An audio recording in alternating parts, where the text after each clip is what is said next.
بسم اللہ الرحمن الرحیم عن ابی ہریرہ رضی اللہ عنہ عن رسول اللہ صلی اللہ علیہ وسلم قال بینما رجل يسوق بقرة اذ عی فركبها فقالت انا لم نخلق لهذا انما خلقنا لحراثة الارض فقال الناس سبحان اللہ بقرة تکلم۔ مشکات شریف کی 6056 نمبر حدیث ہے، اور یہ باب مناقب ابی بکر و عمر رضی اللہ عنہما شروع ہو گئی ہے۔ صاحب مشکات کی یہ ترتیب ہے مناقب میں کہ اس نے پہلے ابو بکر صدیق کے مناقب بیان کیے، پھر حضرت عمر کے مناقب بیان کیے، اور اس تیسرے باب میں دونوں کے مشترکہ مناقب بیان کیے۔ پھر آگے حضرت عثمان غنی رضی اللہ عنہ کے مناقب بیان کریں گے، پھر اس سے اگلے باب میں ان تینوں کے مناقب بیان کریں گے، مشترکہ مناقب۔ حضرت ابو ہریرہ رضی اللہ عنہ روایت کرتی ہیں رسول اللہ صلی اللہ علیہ وسلم، رسول اللہ صلی اللہ علیہ وسلم سے قال فرماتے ہیں بینما رجل یسوق بقرۃ، ایک شخص گائے ہانک کر لے جا رہا تھا، اذ عی، جب وہ تھک گیا، وہ شخص تھک گیا، فرکبھا، تو وہ اس گائے کے اوپر سوار ہو گیا،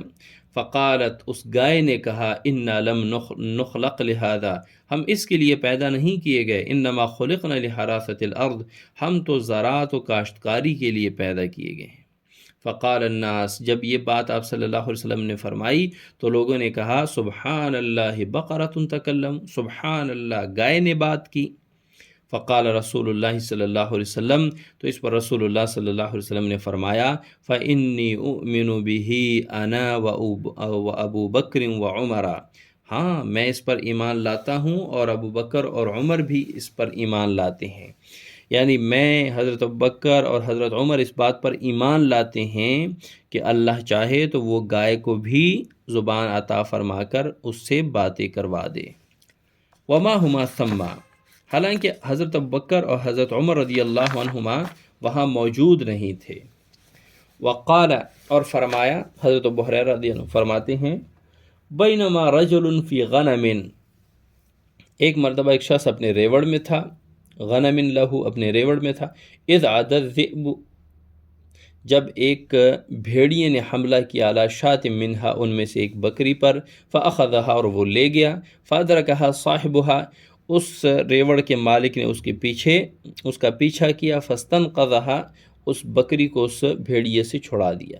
فقال لہ الذئب، تو اس بھیڑیے نے کہا فمن لہا یوم السبع،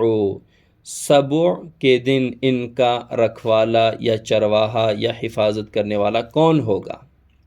سبع سے مراد یہاں فتنے کا دن ہے یا قرب قیامت کا دن ہے کہ جب سب لوگ مر جائیں گے، وحوش اور جانور رہ جائیں گے، یا فتنے کا وہ دور ہوگا کہ جب لوگ نفسی کریں گے اور لوگ آپس میں لڑائی اور جھگڑوں میں مصروف ہوں گے، اور یہ تمام جانور یہ خود چریں گے، خود پھریں گے۔ تو وہ بھیڑیے نے کہا کہ اس دن ان کا رکھوالا کون ہوگا؟ یوم لا راعی لہا غیری، ہمارے علاوہ ان کا کوئی چرواہا نہیں ہوگا۔ فقال الناس، لوگوں نے کہا سبحان اللہ ذئب یتکلم، بھیڑیے نے بات کی۔ فقال، آپ صلی اللہ علیہ وسلم نے فرمایا اؤمن به انا و ابو بکر و عمر،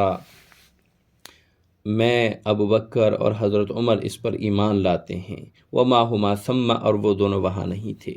یعنی ان دونوں میں اب حضرت ابو بکر صدیق اور حضرت عمر رضی اللہ عنہما کے مشترکہ مناقب بیان ہو رہے ہیں کہ آپ صلی اللہ علیہ وسلم کا ان شیخین کریمین کے بارے میں اتنا اچھا خیال اور اپنے ذہن میں رکھتے کہ آپ صلی اللہ علیہ وسلم ایک بات فرما رہے ہیں اور یہ حضرت ابوبکر اور حضرت عمر رضی اللہ عنہما وہاں موجود نہیں ہیں، لیکن ان دونوں کو آپ صلی اللہ علیہ وسلم اپنے ساتھ ملا رہے ہیں، تو یہ ان دونوں کے، حضرت ابوبکر صدیق رضی اللہ عنہ اور حضرت عمر رضی اللہ عنہ کے مشترکہ مناقب ہیں۔